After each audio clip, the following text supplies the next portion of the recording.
Morning, and we're going to take a look at the question of the day. So quite an interesting one we're focusing in on, and that, I think, education. You heard the insert from our former president Kgalema Motlanthe discussing the fourth industrial revolution with the youth, and the question we're asking is, what would you change in the schooling curriculum to help learners embark on the fourth industrial revolution?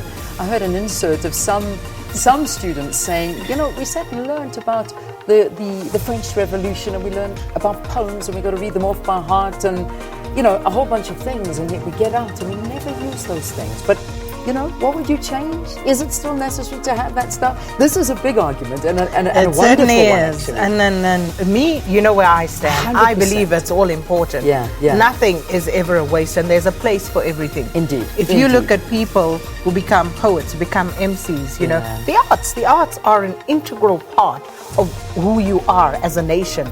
Any nation for that matter. And because we don't pay sufficient attention to it, we tend to see it as something that's, you know, frivolous. It's a waste of time. And it isn't. No. It is absolutely integral to our humanity and who we are as a people. Well, I mean, for me, you know, my strong subjects were exactly that. You know, the English, the history. I loved all of those subjects. I struggled with the maths and the sciences. I mean, I was forced to do them, but I did them, and I never really enjoyed them. But those are the ones that I really loved. So, and you'll find that there's a mix. But we are moving forward as a world. So perhaps it's, you know, what do you think needs to be added? What do you think there needs to be more focus? And especially if we could hear from the young guys. You know, I know a lot of you are on holiday right now, school holidays around the country. So in maybe some you provinces. can tell us. We'd love to hear from you at Morning Live, SABC. Get hold of us, write to us, and let's open that discussion. Absolutely. Can't wait for those answers. And then we'll talk more about it when we engage those answers. All right, let's go on to our news diary today, and these are some of the stories the SABC will be tracking. The North Gauteng High Court will hear an application by 3 convicted Boeramag members for an urgent order to be temporarily released. Now, this is pending the outcome of an application before the United Nations Human Rights Commission for their release. Media briefing about the recent spate of violence in South African schools. The panel members will include the SAPD, teachers' unions, and Equal Education. And the international investigation by the South African National Defence Force is underway. And this after the shooting of the South African and Mozambican border at Ndumo area on the far north KwaZulu-Natal coast, involving SANDF soldiers and Mozambican border police.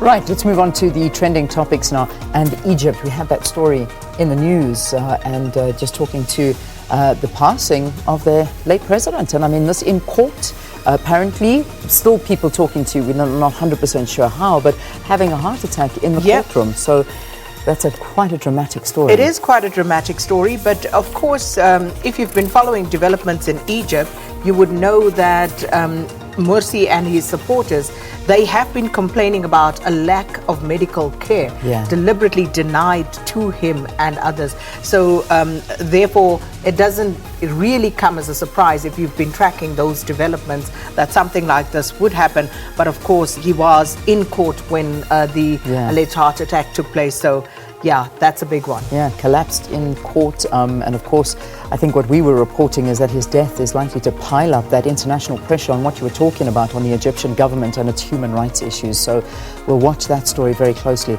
Then the World Rugby Under-20. So our guys, unfortunately, falling to France. Very sad, very sad. Actually, wasn't a nice night at all. We had Banyana, and now our Under-20 World Cup. So it was really a tough one. I had more hope for the under-20s. Banyana, we knew. So they were, was it 4-0 in the German encounter? Just, you know that, you know, Germany, number 2 in the world, they were always going to pile on the pressure. But was hoping for better results for our under-20 boys there, but it wasn't to be. Unfortunately, going down to France. So they are playing for the bronze, and apparently they're going to be up against, who is Argentina? So they will be playing on Saturday against Argentina, so hopefully I think France are the defending champions, if I'm not mistaken. I'll check with Valen. But she'll have more on that. So they went down 27 to France. And then arms. Look, I think that this is, yeah, okay.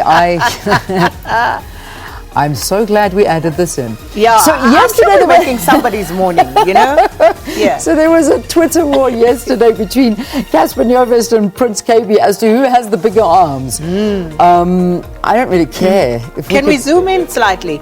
I'm not quite getting the picture. Can we just have a... Can we have a moment of silence if you don't mind? Oh, yeah. Wow. Okay, that's Casper. All right. And then the other one? Oh. Ooh, yeah. I don't know, eh?